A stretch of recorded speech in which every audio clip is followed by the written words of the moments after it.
You know what, guys? It's cliched joke time. Because today, we are reviewing a movie in which Everything is awesome.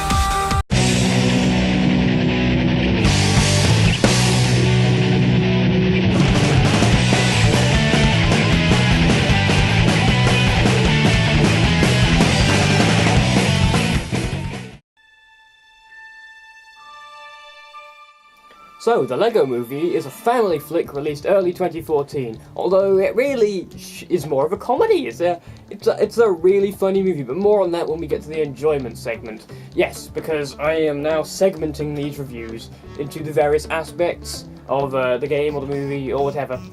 So I'm taking a bit of a leaf out of the completionist book, because I think it's a good way of doing things. So yeah, that's that. So, let's roll with the first segment, arguably the most important one in a movie, story. Let's go.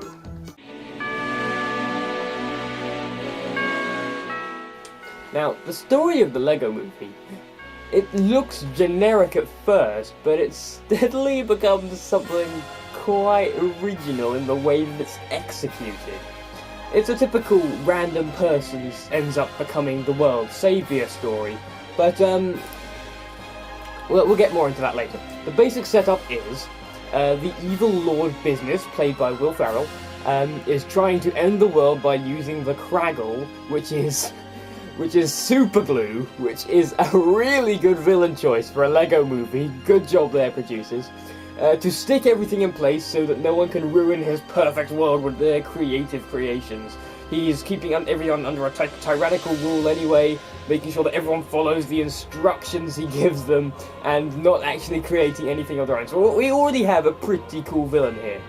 Now, our protagonist, Emmett, that's him there, he is a random construction worker who comes across something called the Piece of Resistance, which is the cap for the superglue, which is then used to save the world.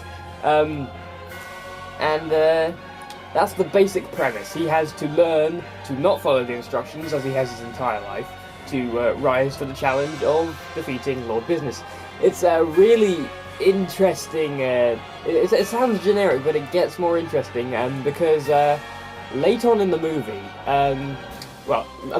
early in the movie, actually, we'll start there. Early in the movie, there is mention of someone called the Man Upstairs, which anyone with like a creative mind should have figured out instantly. But then towards the movie's climax, we go into the real world with two people, a man who is Will Ferrell, and his kid, doing their thing with a Lego set. It's a really creative setup, and it's very It feels very metaphorical, the whole movie, about like creativity and things. It's quite an interesting one. That said, in the live action segment is probably my biggest nitpick of the movie, and that is that Emmett manages to will himself to move on his own in the world of the live action land. Even though we've established, it's established it takes a lot of effort, but it would have been better if he didn't move. It was just his personality that was there, because then we could it would be less Toy Story, if you know what I mean. These characters aren't really alive; it's all in the imagination of the kid. So they shouldn't have made Emmett move in that scene, because it would have been really good if he hadn't, and the kid had just taken it on his own whim or whatever, because it's a big plot point in the movie, and I really don't like it. It could have been done a lot better. One tiny little the whole movie acts as sort of a parody, and one of the best examples of this is the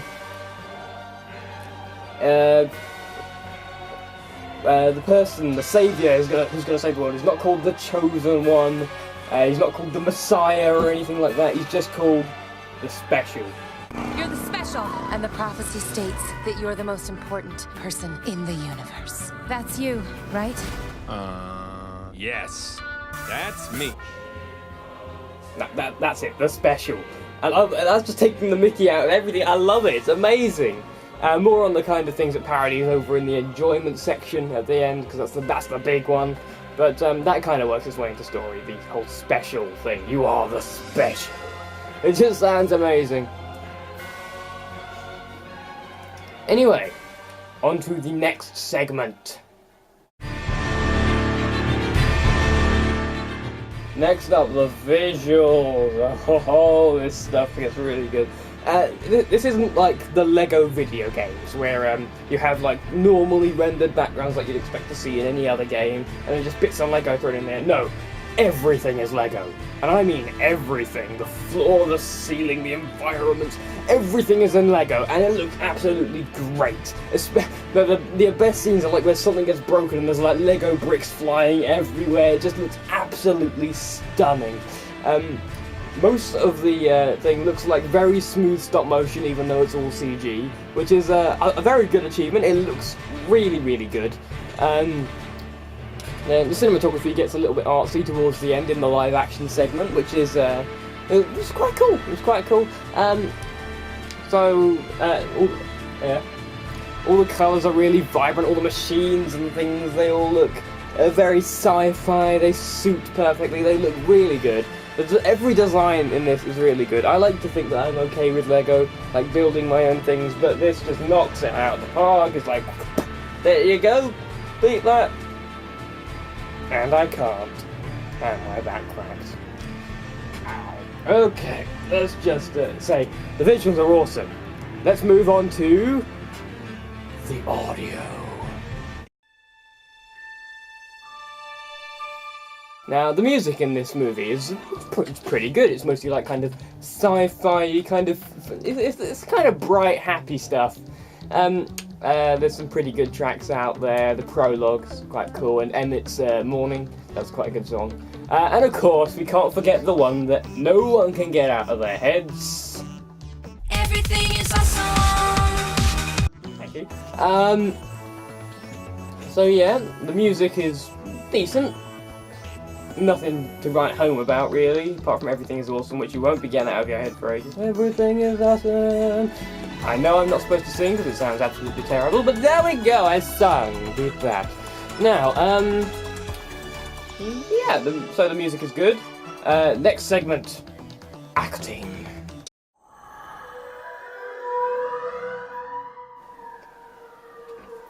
The acting in this movie, everyone does a pretty good job. We have the whole cast up here. We have Chris Pratt plays Emmett. Yes! Overpriced coffee. That's $37. Awesome!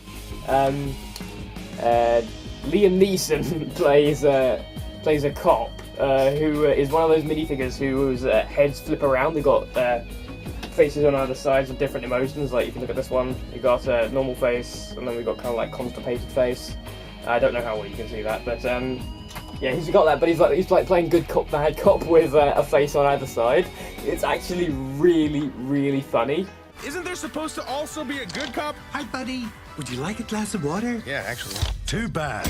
Elizabeth Banks plays this person who calls herself Wildstar at the start of the movie, but you find out her real name later on in the movie. Aloha, loser! Will Arnett plays Batman. Who are you here to see? I'm here to see your butt. Oh my gosh! Yes, Batman is in this movie. Quite a lot of DC characters are in this movie, including Wonder Woman, Green Lantern, Superman, and Batman. But Batman is the only one with any real screen time, being part of the main cast of heroes. The actors of C-3PO and Lando Calrissian reprise their roles as minifigure versions of themselves, of those characters. It's actually quite a funny little cameo. They just fly over with the Millennium Falcon. It's a good one. Alison Brie plays Unikitty, which is this thing here. It's basically a My Little Pony, but it's a kitten. It's kind of weird, hard to explain, but she's like one of those happy all the time types, but then she like hulks out at the end of the movie, and that's quite a funny scene. Any idea is a good idea, except the not happy ones. Those you push down deep inside where you'll never, ever, ever, ever find them. Nick Offerman plays Metalbeard over here. He's just like a robot, a cyborg robot pirate. Cyborg and robot, didn't need to use both of those, but yes, that's what he is. He kind of forgettable, admittedly, but it's nice to have a bit of muscle on the team. He has a pirate ship as well, which is always nice. Pirate ships are awesome. How could I forget?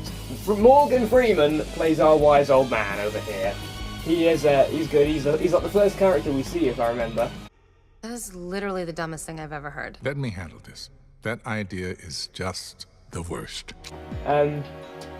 So yeah, that's good. And the final member of our little platoon of main characters is Benny, this spaceman up here, being played by Charlie Day. Hello!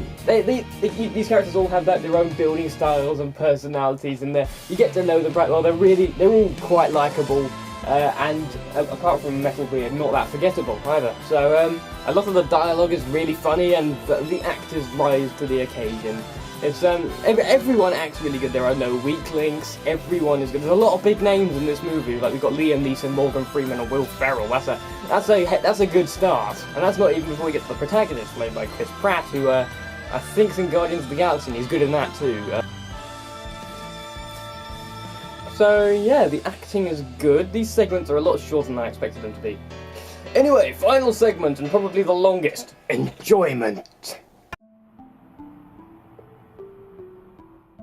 Now, this segment is quite complicated one. It's how much I personally enjoyed this movie. All the other segments, they've been out of 10. This one is out of 60. So, this is the big cheese of like review ratings. This is the one that it all hinges on. This can turn around a bad review.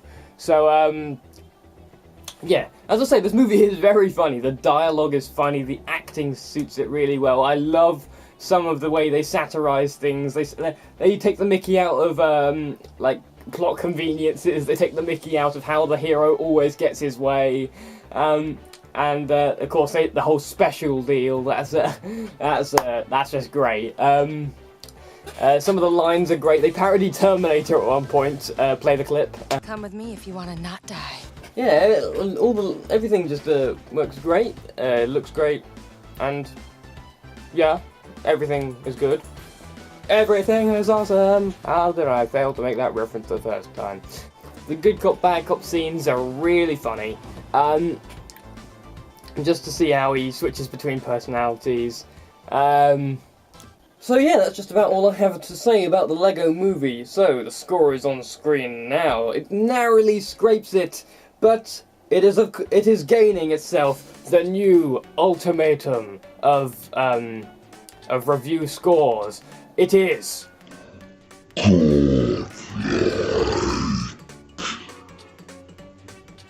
yeah, the new review system I've got going. 4 ratings out of 10, then enjoyment out of 60. Anything above 80 is a legendary. Oh, should I say a legendary? And everything above 90, or equal to 90, is a godlike, which is what this one got. The godlike. So, yeah, I'm gonna have fun playing around with those to make it sound even more epic. But, yeah, that's been the Lego Movie. I really enjoyed watching this. But yeah, in terms of the show, as far as the show goes, I've been off for a little bit because I've been sick for a while, and I had work experience, and I just couldn't be arsed. Pretend I didn't say that last one. Yeah, but now the summer holidays is on. The summer holidays are on. Now the summer holidays are on, I will be able to record whenever I like, more or less. So that means that I will be able to get a lot more done. And since I have a review list about this long, I am going to be uploading them randomly. But you can always expect one on Sunday, because that's how I'm going to roll. Sunday is upload day always, unless something comes up or I can't be asked. But yeah, so expect reviews coming soon. I think the next one I'm going to do is Grand Hotel Budapest, which I watched yesterday and absolutely loved. So look forward to that, and I've rambled for long enough. So I've been Ludus Defectishow. You have been amazing and incredibly patient with me, and I will see you next time on the Ludus Defectishow.